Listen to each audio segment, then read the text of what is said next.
Bismillahirrahmanirrahim. Assalamualaikum warahmatullahi wabarakatuh.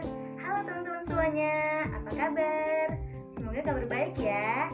Dan semoga kita semua selalu dalam lindungan Allah.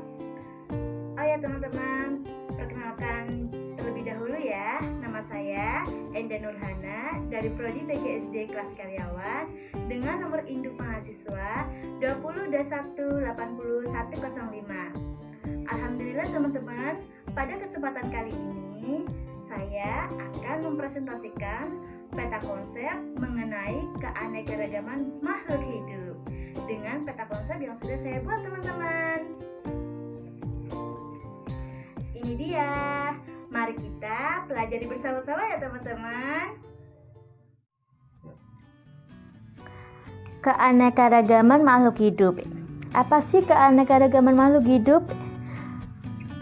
Keanekaragaman makhluk hidup adalah keseluruhan variasi berupa bentuk, penampilan, jumlah, dan sifat yang dapat ditemukan pada makhluk hidup. Nah, keanekaragaman makhluk hidup dibagi menjadi 3. Yang pertama, ada ciri-ciri makhluk hidup. Kedua, keanekaragaman hayati. Dan ketiga, organisasi kehidupan. Yang pertama, ciri-ciri makhluk hidup. Ciri-ciri yang pertama, 1. Bernyawa. 2. Bernafas. Nah, bernafas adalah kegiatan menghirup gas oksigen dan mengeluarkan karbon dioksida. Oksigen diperlukan tubuh untuk respirasi, yaitu mengubah makanan menjadi karbon dioksida. Yang ketiga, membutuhkan makanan. Ya, makhluk hidup membutuhkan makanan. Fungsi makanan untuk makhluk hidup adalah makanan adalah sebagai sumber energi untuk beraktivitas dan memperbaiki sel yang rusak. Yang keempat, mengeluarkan zat sisa. Zat sisa pada makhluk hidup harus dikeluarkan. Nah, zat sisa harus dikeluarkan dari dalam tubuh dan karena bisa mengganggu sistem kerja tubuh. Zat sisa dikeluarkan bisa melalui keringat, urin, feses, dan kalau bagi tumbuhan, zat sisa dikeluarkan melalui transpirasi. Yang kelima, ada bergerak. Nah, yang keenam, ada peka terhadap rangsang. Makhluk hidup menanggapi rangsang untuk bertahan hidup, menghindari bahaya, dan menyesuaikan diri dengan lingkungan atau adaptasi.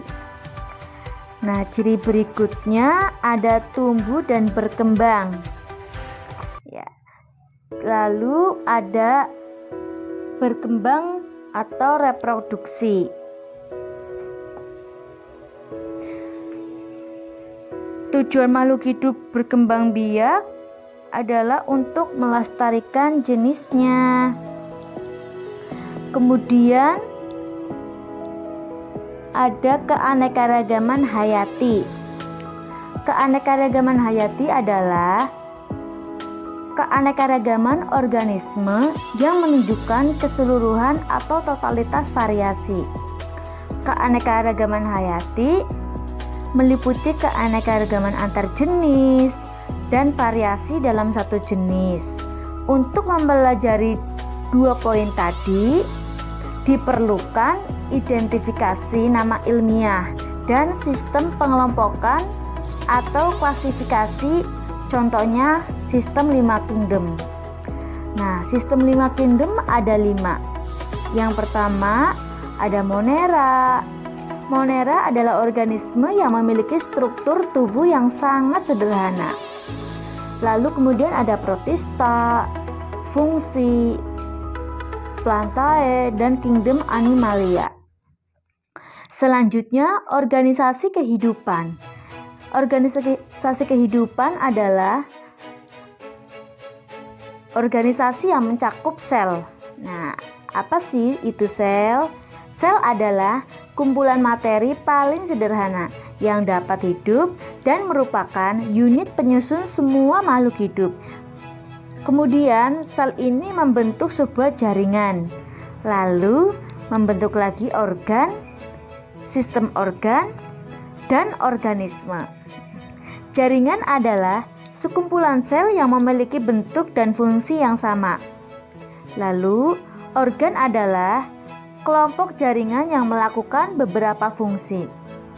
Kemudian ada sistem organ. Sistem organ adalah sekumpulan organ yang bekerja sama untuk melakukan fungsi-fungsi yang kompleks. Dan terakhir, ada organisme. Organisme adalah tingkat organisasi kehidupan yang terakhir berupa kumpulan molekul-molekul yang saling mempengaruhi sehingga berfungsi secara stabil dan memiliki sifat hidup. Nah, alhamdulillah demikian teman-teman presentasi dari saya mengenai keanekaragaman makhluk hidup. Apabila ada salah kata dan kekurangan mohon dimaafkan ya teman-teman. Sampai jumpa kembali di presentasi saya selanjutnya. Wassalamualaikum warahmatullahi wabarakatuh. Semangat teman-teman semuanya. Dadah.